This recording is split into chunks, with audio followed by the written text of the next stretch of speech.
Good evening, everyone. This week's Parsha is Parshas Vayishlach. Let's start from the beginning. Vayishlach Yaakov malachim lefanav, and Yaakov sent messengers ahead of himself. El Esav to Esav, his brother.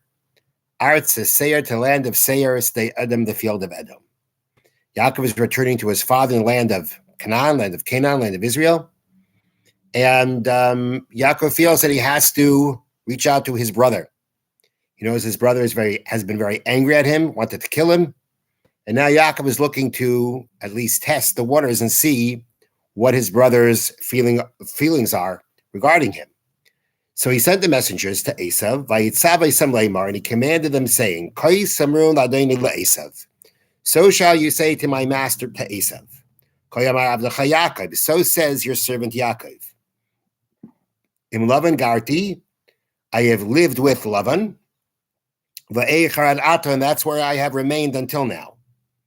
And I acquired oxen, donkeys, sheep, servants, maidservants. I have sent to tell my master to find favor in your eyes. So what exactly is this message that Yaakov is sending to Esav? What is he telling Esav in some ways that Esav didn't know until now? So the commentator of the Arach Chaim says that Yaakov's intention here is to bring out to Esav that he should be at peace with him. Esav should not be looking to fight with him anymore. Why is that? So the first thing he tells Esav is, Im Lavan garti, I've been living with Lavan. Esav knows that. But his point is that I have been living with Lavan. The Arach Chaim borrows a term from the Talmud that living with Lavan is like living being in the same room with a poisonous snake. Most people cannot survive being with Lavan, and I did. And that means that I have the merits to be able to survive Lavan. I have the merits to be protected from Hashem.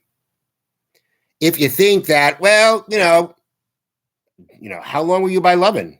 That you could say it's so unique, so special that you were able to survive being with him. I've been there the whole time, the entire time. I've been there until now.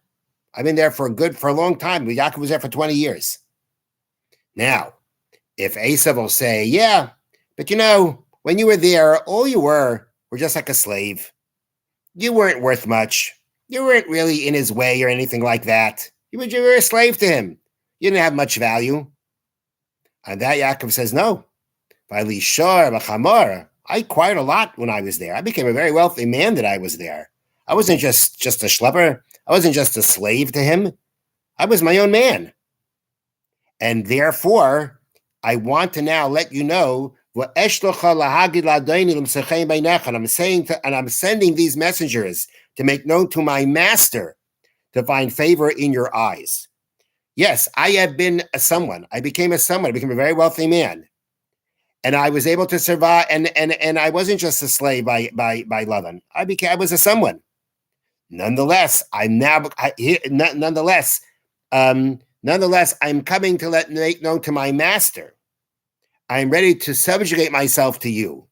I'm ready to take all my wealth and consider you my master, to find favor in your eyes.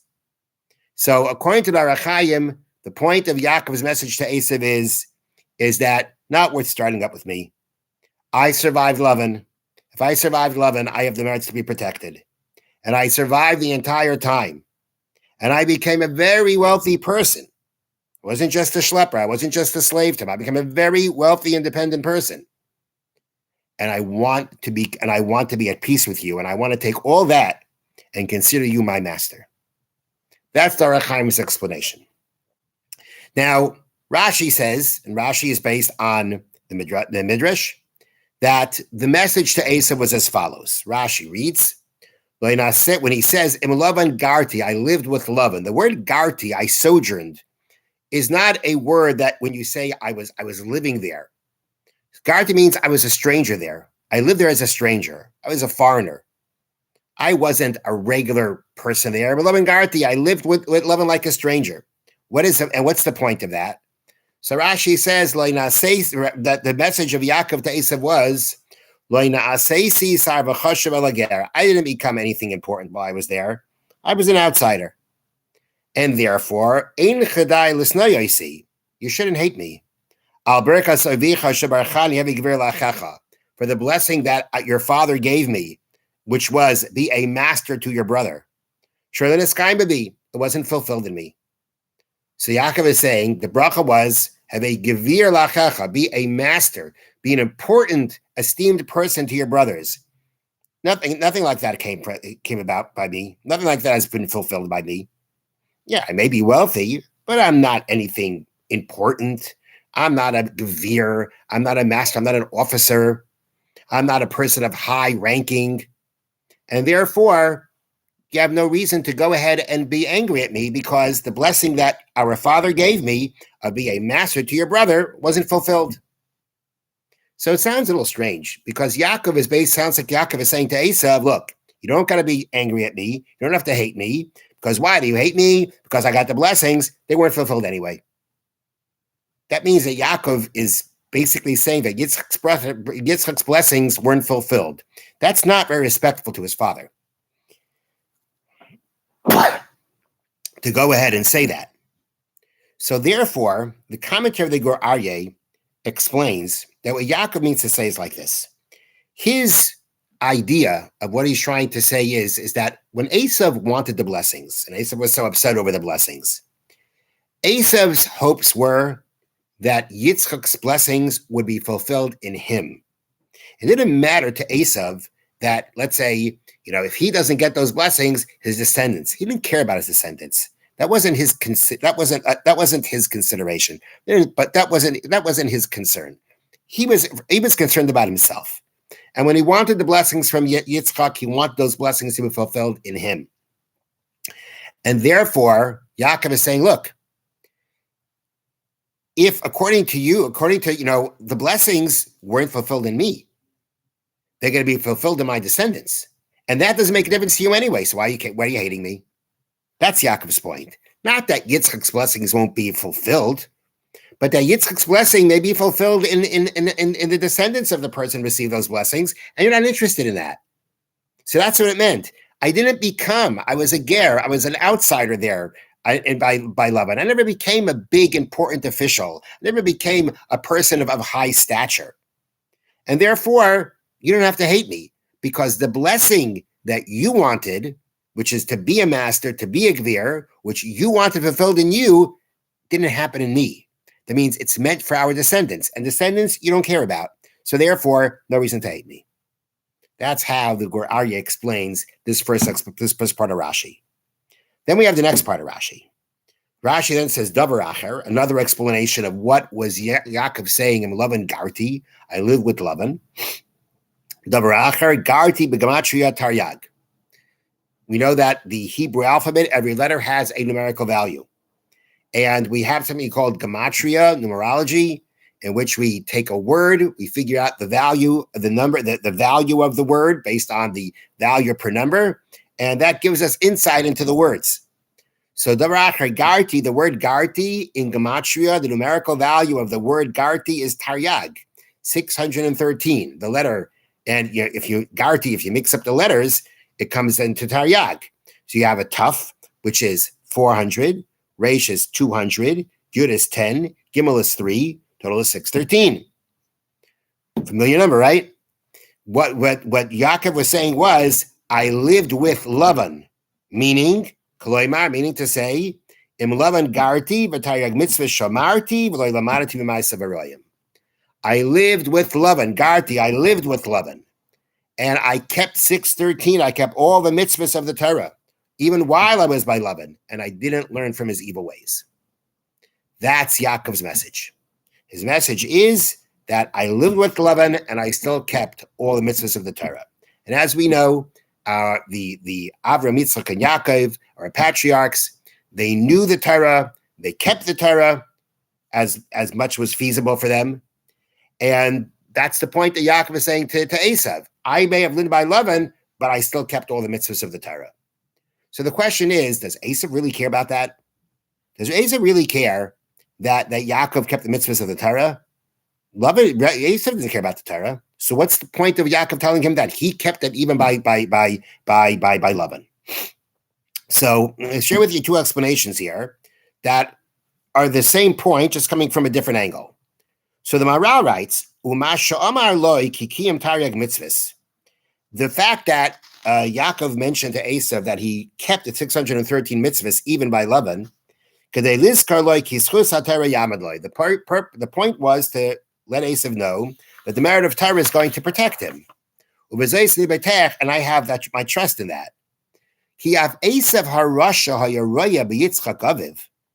The evil Esav, the wicked Esav, saw on his father, Yitzchak, what fulfilling what Hashem wanted, fulfilling Hashem's mitzvahs did for him. He wasn't a fool. He was equal. He was wicked. The point of the Maharal is, our question was, what does Esav care? The answer is, Esav understands what Torah is because he saw what his father was. He saw what keeping the Torah and following Hashem did and made of his father. So Esav not blind, not stupid. Esav sees what Torah did for Yitzchak. It's just that he rejected it. Like he says, he's not a fool. Esav wasn't a fool. He was evil. He was wicked. He rejected it. But he knows what it is, and he knows what it can do. And Yaakov says, well, being that you recognize what Torah is, don't think I don't have the merit of Torah to protect me. Even though I wasn't by Yitzchak and I was by Laban, nonetheless, I kept all the mitzvahs of the Torah, and the Torah will protect me. And that is something that Esav understands. Like the question is, what does Esav care? No, Esav cares. Esav rejects. He's not interested in the Torah, but he knows what Torah is. He knows what Torah does. And therefore, Yaakov told him, I kept the mitzvahs, and that will protect me. The commentary of Sivsei Chachamim, I mentioned the Gur Aryeh, which the Maharal's commentary on Rashi, and now another commentary on Rashi, Sivsei Chachamim, brings out the same idea, but from a different angle. Kolaimar, meaning to say, you will not be able to overcome me. The blessing that you received from your father, which is, you shall live by your sword. At the end, after Esav pleaded for a blessing, Yitzchak gave him a bracha, gave him a blessing. And that blessing included, you will live by your sword. That means Esav has the power of the sword. So Yaakov says, that blessing that your father gave about the sword, that's only when, as Yitzchak said to Esav, and it'll be when you will complain, meaning if you have a right to complain about Yaakov's dominance over you, and won't be that complaint would be that Yaakov is not keeping the Torah. And if he's not keeping the Torah, there's no reason he should dominate me. And if that is what happens, Yitzchak says to Esav, you'll throw off his yoke from your neck. Yaakov will not dominate you if he doesn't keep the Torah. So therefore, Yaakov is saying to Esav, look, Esav, you know you have the power of the sword. And you might think that the condition to be able to use that sword, which is that when I don't follow the Torah, you can dominate me, you should know. I'm Lavan Garti. I live with Lavan, mitzvah Shamarti, I kept 613 mitzvahs, and therefore you don't have your power you're powerless. The power of the sword cannot work because you have no claim against me about the fact that I'm not keeping the Torah, which is the way that you can have dominance over me. So either way, the point is that right away our assumption is, what does Esav care? And the answer is there are two ways of approaching why Esav does care, because Esav knew, according to the approach we just gave now, Esav knew what lied in the blessing Yitzchak gave him. And as the Gur Aryeh says, the Maharal says, Esav knows what the power of Torah is. He saw it on his father. Okay. Now, one last thing on this, and that is that this point that Yaakov makes to Esav, that means to say, I live with Lavan. The expectation is that perhaps that I wouldn't be keeping Torah in that environment. Nonetheless, I still did. So there is a Mishnah in Pirkei Avos, Chapters of Our Fathers, that reads like this. Kachi darka shel Torah. This is the way of Torah. Pas b'melach toichal. Bread in salt you'll eat. Umayim meshura tishte. You'll drink measured water. V'la'aretz tishan, you'll sleep on the ground. V'chayetzar tichya, and a life of suffering you shall live. U'ba'Torah ata amel, and you'll be toiling in Torah. Emata isakain, if you do so. Ashrecha v'toivlach, fortunate are you, and it'll be good for you. Ashrecha b'olam hazeh, fortunate are you in this world. V'toivlach le'olam haba, and it should be good for you in the world to come. So again, let's just review the words. This is the way of Torah. Bread and salt, measured water, sleep on the ground, suffer, and study Torah. And if you do that, you'll have you'll be fortunate in this world, and it'll be good for you in the world to come. Now, two obvious questions. Number one, really, the way of Torah is to only eat bread and salt and sleep on the floor and suffer? That's the way of Torah? And that's number one. Number two, it says, Ashrech b'olam hazeh, fortunate you in this world. Fortunate in this world, I can understand in the next world that that you study Torah no matter what. But in this world, you're fortunate in this world with all that suffering, with all that difficulty. How can you say fortunate you in this world? And the explanation that's given to this Mishnah is that the Mishnah is not saying the way of Torah is only bread and salt and sleeping on the ground and suffering.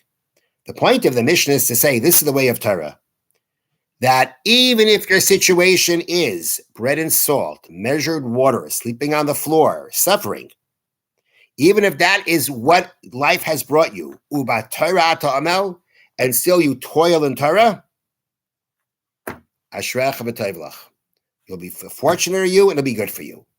The point of the Mishnah is not that the only way to live a life of Torah is to suffer. Hashem doesn't want us to suffer. Hashem brings us suffering for whatever reason he has for us. But the point is that if for whatever reason we have to, life is difficult, and we still toil in Torah, we don't allow those difficulties take us away from living a life of Torah. So the reward in the world to come, tremendous. But realize something else, says the Mishnah. Fortunate you in this world, you'll live a happy, content life. With all those problems, if you still live a life of Torah with all those problems, you'll have a fulfilling and content life. And the point of the Mishnah is similar to what Yaakov is saying to Esav, that even when the situation is clearly not conducive to living Torah, and you still do it, that's what the Mishnah means. You still do it, Ashrecha v'toivlach. Fortunate are you in this life.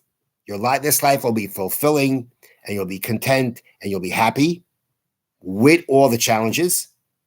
V'toivlach l'mabah, and in the world to come, it'll be good for you, the tremendous reward you'll have for the fact that you kept the Torah even under these circumstances. And that was the message to Esav. Although you might expect that I was in the environment I shouldn't study, I shouldn't live by Torah, shouldn't fulfill the mitzvahs, I did it anyway. Because that's what a life of a Jew is. That's what the life of living with Hashem is. That even if life has its curveballs, life has its difficulties, we don't allow that to be a hindrance to our fulfillment of the mitzvahs. That is when we merit that the Torah promises us a life of happiness, of contentment, of fulfillment, and the ultimate tremendous reward in the world to come. Have a wonderful evening.